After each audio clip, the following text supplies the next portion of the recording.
Good morning, good afternoon, good evening, everyone. Welcome to another episode of Candid Conversations about Network Marketing. I'm BK, and as usual, on the other end, Dr. Wayne. Hi, Dr. Wayne. Hi, BK. Hi, everyone. Really looking forward to this one because we've changed the format a bit, haven't we, BK? Yes, change is inevitable, but Yes. also at the same time, we should embrace it as long as we are entrepreneurs, because that is what we should be doing anyway. Yeah, so today we're going to do it a little bit differently. It's going to be a kind of like an informal Q&A. We're taking a step back away from content-heavy episodes so that we can address some of the questions that we have been getting from people, right, Dr. Wayne? Yes, very true. Really looking forward to some of these questions. Yeah, so we're just going to jump right in and just ask Dr. Wayne the first. No, I think he wants to go. You want to go through some of what we talked about first, right? Yes, we do. Yeah. So just to reiterate what we went through last time. So last week we went through a really interesting topic, and that was how to collapse time. And once again, we've archived all this information so that you can go back and listen to it. And the fantastic thing, and I'm sure you're the same, BK, and anyone who is an achiever in life, what I tend to do is I basically immerse myself. I immerse myself into something. When I immerse myself, you actually learn so much quicker, and you can retain it. And what I meant by that in terms of the archives that I spoke about before is go into some of these archives, pick one, maybe How to Collapse Time, and please don't listen to it once. Listen to it 5 times, 6 times, 7 times, because every time you listen to it, what you'll find is you get more out of it, because there's a part of the brain called TDS, transdiversional search. And there's another part of the brain called RAS, reticular activation center. So say, for example, if I said to you, I want you to think of an ice cream. Now, right now, you would be easily able to think of an ice cream. However, if I asked 5 different people, what did you think of when I said ice cream? One person might say that they thought of a cone. Another one said, yeah, I thought of a cone, but I like the crispy cone. Another one thought of a ice cream in a bowl. Another one thought of an ice cream in a cup with hundreds of thousands on it. And another one thought of their favorite ice cream, which might be a Magnum or something like that. All ice cream, but all differently. And the TDS, meaning the transdiversional search, meaning the brain searching for what was just said, was easy. Ice cream, the search was easy, so therefore you end up visualizing, or even some people even smell and taste the ice cream. But if I said to you, I want you to think of the blueprint of the universe in terms of quantum physics, then your transdiversion search, your brain will go, and what happens is you will then miss the most important part usually that is then said after. So say, for example, you're listening to How to Collapse Time and how to achieve your whys, your goals, and how to achieve your passive and legacy income. And when you only listen to it once, what can happen is, because of the terms aren't familiar with you, what will happen is the transdiversional search, your brain will be hitting this, I don't know, I don't understand. And then the next 5 words or 10 words, you basically now, unfortunately, don't get, or you don't understand. And that could have been the most important part of that whole section. And this is why it's so important to listen to something a number of times. And even when I'm learning something and I'm immersing myself into it, I'll listen to the same webinar, the same thing, especially if I'm not familiar with it, up to 10 times. And I'm sure you understand that concept, BK, as well. Yeah, the simple way to think about this, obviously, is that, a lot of times when we listen to something once and then we listen to it again, sometimes your brain will go, hey, I didn't remember catching this part of the presentation. Did the speaker mention this, or was this mentioned at all?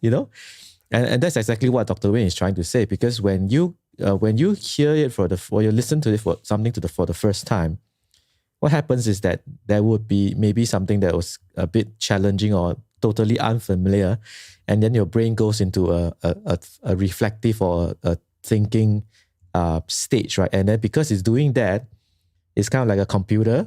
The processor is engaged in figuring out what was going on here, you know, and then whatever else came along, you kind of don't hear it, right?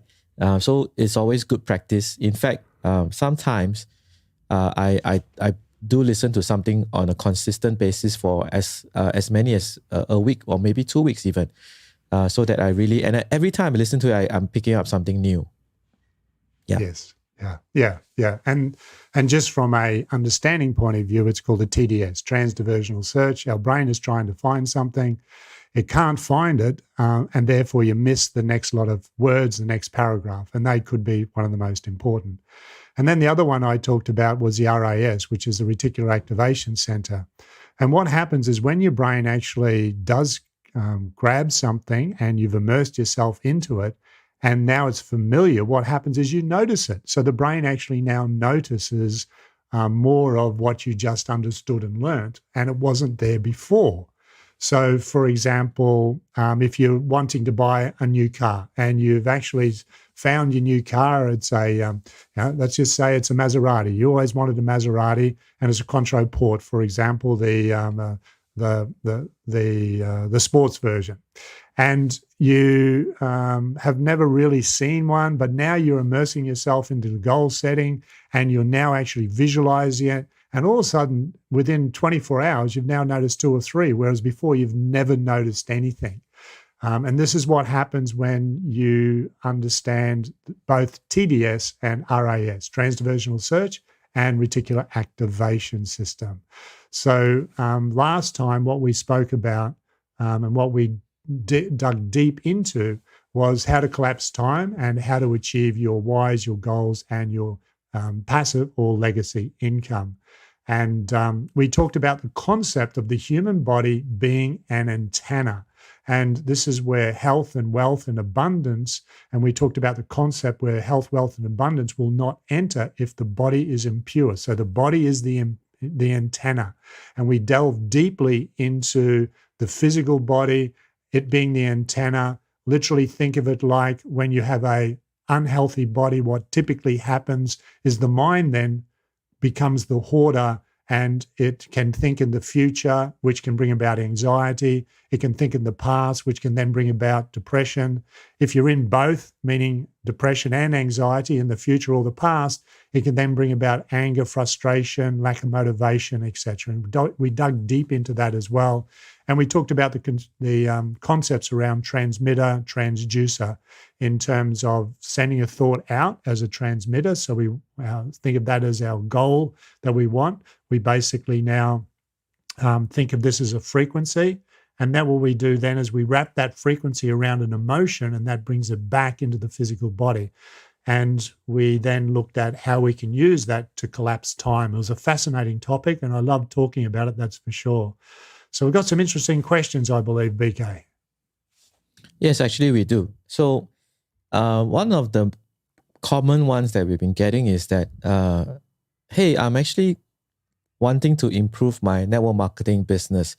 I want to learn the skills about how to contact people, how to answer questions, how to answer objections, and how to, start my team, right? Why are you guys talking about all these things about the mind and the mindset, right? Why does it matter, right? Can I get like more training on skills, how to do this, and how to, what are the questions or what are the scripts that I can say to people, right? Yeah, and they are very, very important, and we have to learn them. Like we have to learn scripts so that we can then say them back, that's for sure.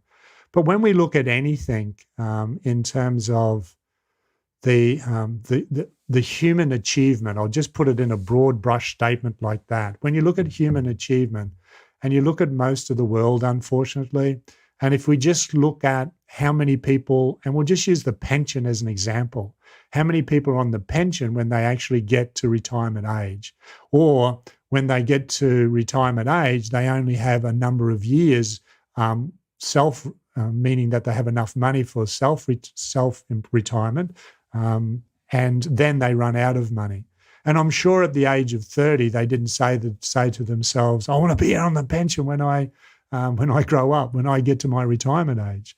And the major reason is because of all the different things that actually happens to someone's life prior to the age of 7 that now sends a frequency or a vibration that goes out from that person. So say, for example, you want to build your network marketing business, and for whatever reason, prior to the age of 7, and just to clarify this, 90% of who we are was programmed prior to the age of 7. 90% of who we are was programmed prior to the age of 7. Now, this is something that Western medicine has come to grips with in probably the last 20 or so years, meaning it's becoming more understanding, whereas ancient medicine has actually known this for thousands of years. And their words are the mistake of the intellect. And BK and I love the word mistake because it actually means we can then actually improve that mistake. So say prior to the age of 7, for whatever reason, you might be now asked to stand up in front of your classmates to give a talk about your most favorite toy, okay, for example. And for whatever reason, something happens that it didn't go so well, and the whole class now laughs at you. And here you are trying to give a presentation about something that you love and something that you embrace, something that it might be a Tonka toy, it might be, I don't know what it was. It might have been your favorite doll, whatever it may have been. Now, unfortunately, you have this negative brainwave frequency that is now set up.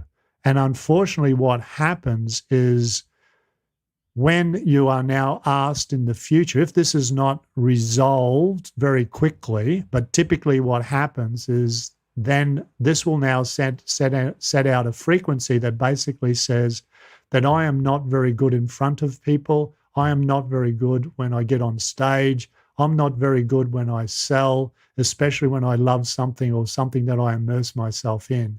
So what happens now at your age, wherever you may be at your age now, you want to build your network marketing business, and you're now learning the scripts and you're doing all the action steps.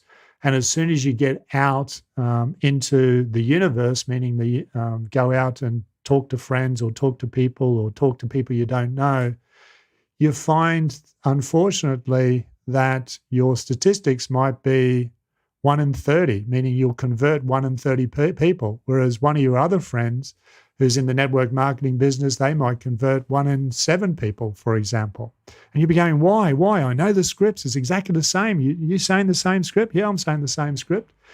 And unfortunately, what happens if we look at, even if we look at simply goal setting, something like 97% of people on planet Earth don't achieve their goals, only 3% do.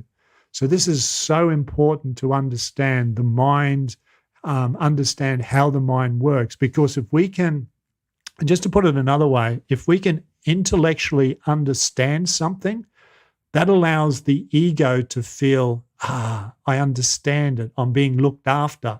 So what happens then is our intuition, or that part of us that is loving and kind and allows us to achieve our goals, if we can tap into this frequency, what happens then is we're able to move into that frequency a lot easier. So knowing something and understanding something, and then what BK and I do, then we give you steps on how to achieve whatever we're talking about, allows you to become a better network marketer when you understand brainwave frequencies, when you understand the mind.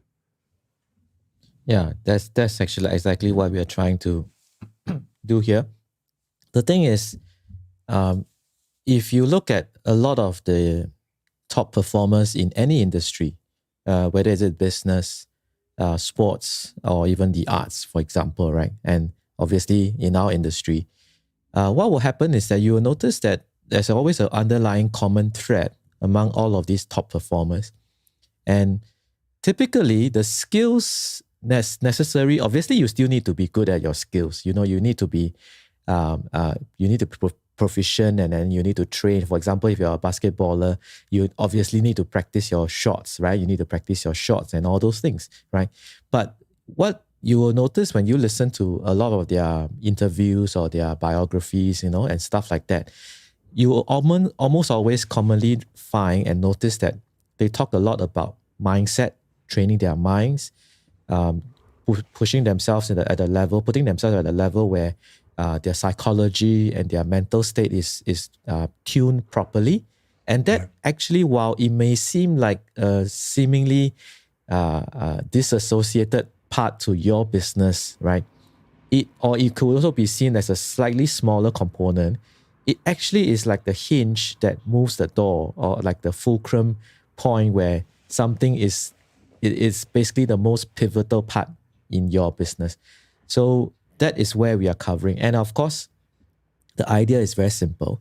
Fortunately, a lot of times in your company and obviously in ours as well, the skills training is ample and usually more than adequate, right? You can get skills training all the time. But the mindset part sometimes is probably where we are trying to fill a little bit of a gap here, and we are approaching it from an angle that is quite different from what we always see or encounter out there. And Dr. Wayne has been very kind to kind of show us how this translates in terms of the well-being of our mind, the mistake of the intellect, and of course, how we can correct it, and also things like the universal laws that are immutable, and how if we play along or we use and leverage on these immutable laws properly, that really can catapult us to much higher heights. Yeah, most definitely. And even the underpinning law of the law of attraction, and a lot of people have heard of that. And I'd say probably, what would you think, BK? About 99.9% of people have never heard of the law of resistance in terms of how to, or even heard of it, number one, and then number two is how then to actually overcome it. And these are some of the things that we're very passionate about, helping people to move through it. And they say that the human mind, we only use 5% of it. So what is this other 95% for? And that's what this is for.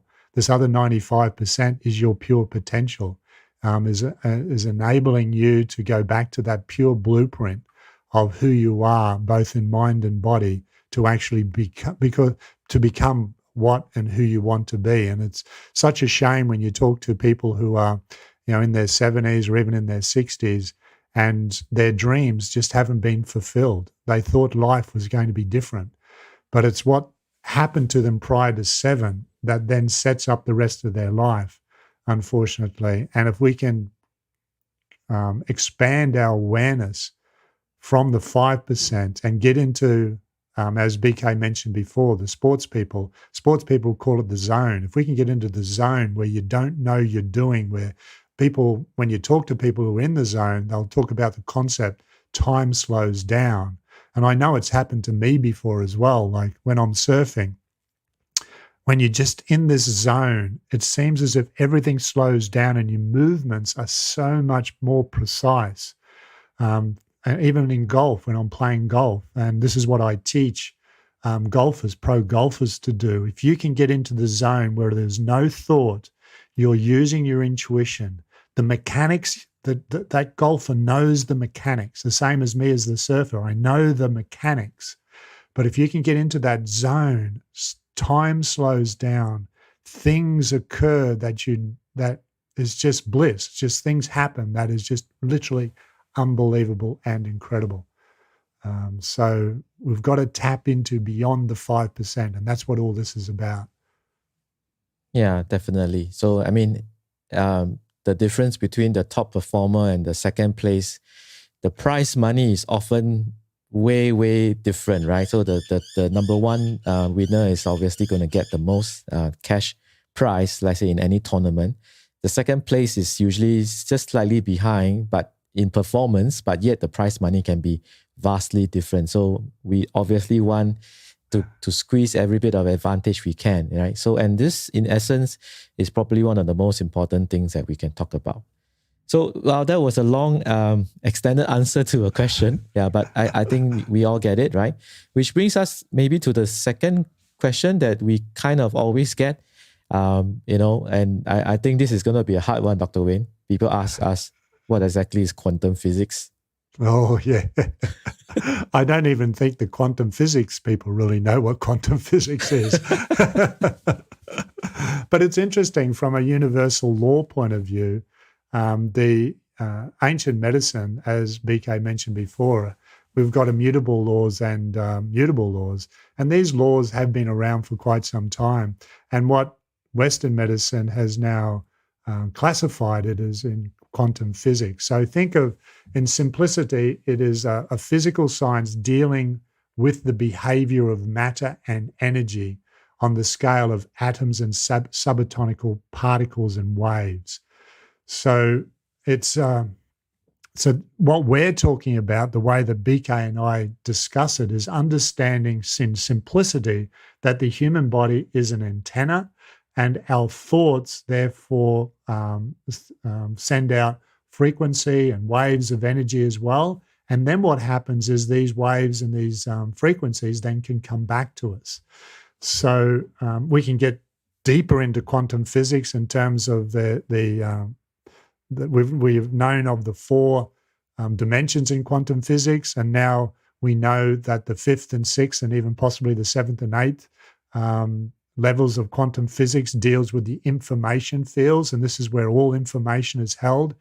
And it's all there. Like even in the 17th century, we've mentioned before that if you're in the 17th century and you could tap into the information fields and then literally tap into how to build an iPhone. But of course, we didn't have the technology on how to do that.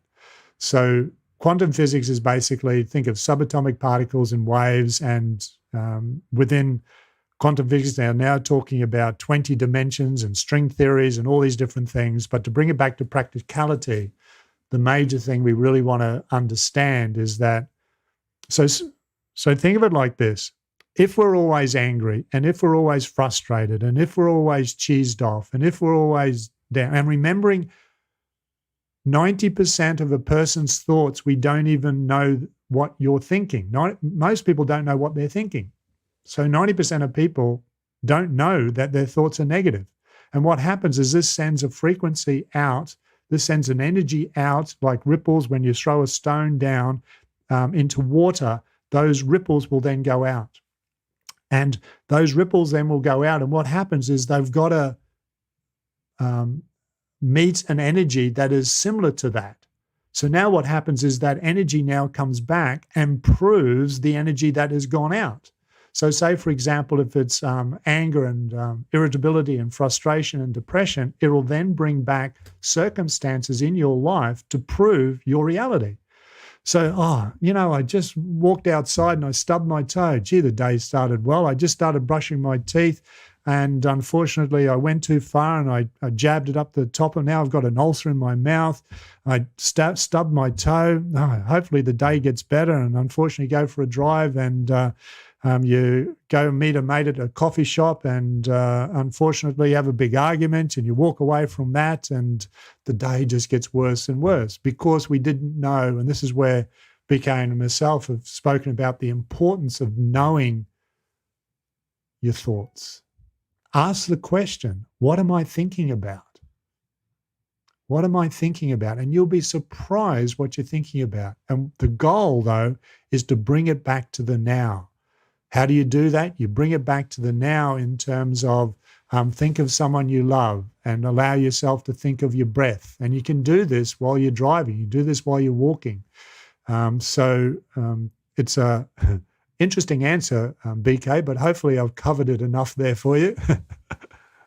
For the listeners, yeah. Of course, the other way is to just remember that it is obviously a relatively newer science. And the thing about science is that it is how we as human beings try to make sense of our world. Yeah. And if you go all the way back in say, a few centuries ago, the way we operate has always been when we observe something, and then we kind of come out with an explanation to explain what we observe. So in the past, because we see the sun going from one side of the sky to the other side of the sky, we kind of used to think that the sun was revolving around us, right? So that was the science at that time. But after a while, when they realized that that phenomenon, or if we put the sun, or if we put the earth as the center of the universe and the sun is going around it, it created other problems. It couldn't explain certain things that we were observing as well. And obviously, the minds of that time, of the era, started to realize that maybe there was something that is not explained, and they came up with a different answer, to a different model of an answer to explain the phenomenon, and realize that actually we were going around the sun instead, right? So obviously now this is a common accepted fact that all of us know. Now, then coming to today, right, or in this time and age that we are in, where we have seen leaps and bounds of improvements in scientific theories and so on, and we actually have the capability to look into even the very essence of our being, which is like atoms and protons and neutrons, right? And the scientists have been coming out with new explanations on explaining certain phenomena that we observe, right? And some of these phenomena include things like how come sometimes intuitively you are thinking of someone and then that person calls you back, right? Yeah. And you're wondering to yourself, hey, it happens frequently enough for us to observe it among friends. And if you talk to your friends, most of them would be able to kind of like, yeah, I had that experience before, right? Or even we have a word in French that kind of like coins up a phrase that defines this kind of phenomenon called déjà vu, where you kind of felt that you've experienced something before and then it's happening again, right? So quantum physics, in a way, in my understanding, is just a newer branch of science that is obviously very credible nowadays, simply because we now have the tools and the capability to look at things that we didn't used to be able to look at, and then come up with explanations to explain certain phenomena that we weren't able to explain, right? Like what we just said just now, like, thinking of someone and the person calls you back, or, you go into a certain place and then you just don't feel right. It feels like this place is a bit creepy. You want to get out of that place, and then everyone seems to have the same feeling, right? So things like that we couldn't quite explain, but now we have a better way of explaining it. To me, of course, if you want to dive right in and understand quantum physics, by all means, go ahead. It's a fascinating field, but that is your choice. Okay, we are not going to say you need to do that, but that is obviously what we can do. Yeah, it was interesting. I was listening to, I can't remember the gentleman's name. He is German, and he is a quantum physics, and he beyond quantum physics as well. And he was a genius, and he then wanted to then experience quantum physics in the physical world, and he's basically spent the next 10 years meditating. So imagine someone who is just an incredible brainy person, understands quantum physics and can talk about quantum physics as if there's no tomorrow, and then the way you're going to now experience that into our world is through meditation. Exactly. Well, actually, what we've been talking about. That brings me to my next question, actually. If let's say some of our listeners are asking, okay, so this sounds all very interesting, but there's so many things for me to kind of like get started on working on my mind and stuff like that, right? And so, Dr. Wayne, if somebody asks this and they ask the question, so what is the one thing that I should get going to maybe move myself into this area, and then I can take it from there? So, sometimes when there's too many things and we have too many options, our brain kind of goes into, okay, I do not know how to choose. But if we choose one and then we move from there, it might be easier. So what is that one thing that you would recommend everyone start doing and that will help them in this arena? And that would be mindfulness, in terms of being aware of your thoughts. Just try and catch yourself a few times during the day and ask the question, what am I thinking about? And just jot down what you're thinking about. And the key here is, don't judge what you're thinking about and don't change it. If it is a negative, write down the negative. If it is a positive, write down the positive. So whatever that's one of the most important things we can do, because what you'll find is that the mind will take you on a journey, and you don't even know you're on the journey. So that is so important to do, and to allow yourself to come back to the now. And simply what I do to come back to the now, I love the beach. So I visualize walking along the water, for example, or even swimming in the water, or laying on my back, looking up into the beautiful blue sky while floating in the water. So what can you do to bring yourself back into the now and feeling that emotion of being in the water and just being in this universe in gratitude and humility and love, trying to bring that back as quickly as you can into the now. So I think it's a two-part probably equation. One is mindfulness in terms of thinking and asking the question, where am I? And when you do notice that you're not in a place that is going to allow you to change or be that person you want to be, or to embrace your goals or whatever they may be, bring yourself back to the now immediately. Because when you're in the now with the emotional feeling of achieving that now, or just accepting being in the now, that's when you can collapse time, and that's when goals can be achieved quite easily. Thank you, Dr. Wayne. And I think that kind of nicely wraps up our quick Q&A session this week. Next week, we are going to go back into an interesting topic and more content that is put out for you. But rest assured, what we will do is, as usual, if we have questions, we're happy to kind of do this Q&A kind of things. And I think sometimes it's helpful because just to kind of go back, revisit some topics, and perhaps explain a little bit clearer in some ways, or in a different angle for people to appreciate. So for this week, there are no show notes, but if you do want to look out for our archive sessions and our previous episodes, please look us up. And if you're watching the video, I'm gonna put it here. Please look us up at networkmarketerpodcast.com. Let me say that again, networkmarketerpodcast.com.